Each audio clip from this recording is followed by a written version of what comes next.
St. Louis, St. Charles. How do you hold a party in light of what's happened? And we also have Black Pride coming up in August. And Black Pride in August. Okay, thank you. So the question remains: how do you move forward with what seems like a party? You know, at the vigil last Sunday night in the Grove, I felt such a sense of solidarity. So many people showed up to grieve together and just to be there and comfort each other. And I know I can speak for our planning committee for Pride St. Charles that spirit has absolutely pervaded our work this week. We're more determined than ever to provide a safe and meaningful and really enjoyable celebration for everybody, the community as well as the allied community. Isn't that going to be hard to do? It's hard to do, but I think it's so important to do that we're determined to do it, and I believe that we will do it. I think the St. Louis community especially comes together in the face of horrible tragedies like this, and I think that we're going to see that happen at all the Pride events throughout the city in the next weeks and months. I think people, they just need to commune with each other, they need to get together, they need to hug each other and cry. I know for our festival we have incorporated some amazing ways to pay tribute to the Orlando victims. We're going to have an invocation and a moment of silence. We're going to ring a bell for each of the 49 victims.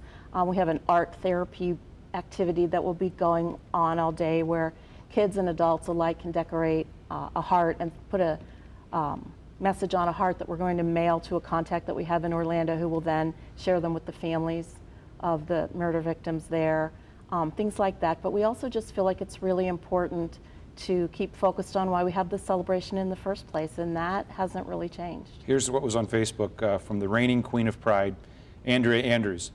We must not let the cowardly actions of others frighten us or bully us into being afraid. We must stand together and show strength in numbers, not just in times of tragedy, but in all times.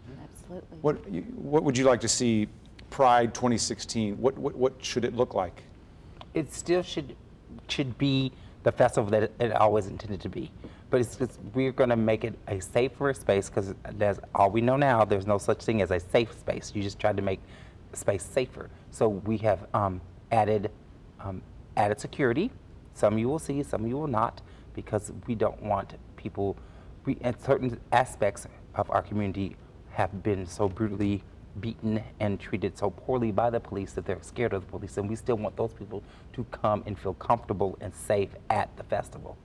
So we're just going to make it a safer space and just try to move forward and still celebrate and remember why Pride was started in the first place.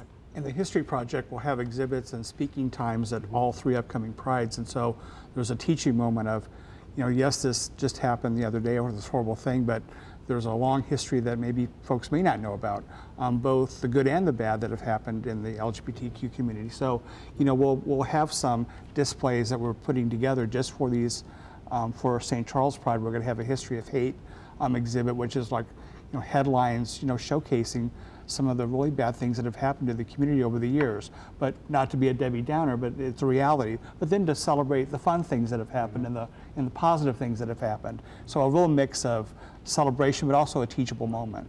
And one thing we have learned over this past week is that, yes, we've come a long way, but we still have a long way to go. Specifically? Just with tolerance. And just tolerance, because I always say that education is our greatest weapon in this war against intolerance. Because we have to educate people, because there are still people out there that send their kids away to camp to pray the gay out of them. There are still trans women who are killed every day just for being them authentic selves. There are LGBT youth that get put out of their homes from religious families because they believe they're going to go to, you know, Hades because they're gay. And we still have legal discrimination. And we in the still lose our jobs. Yeah.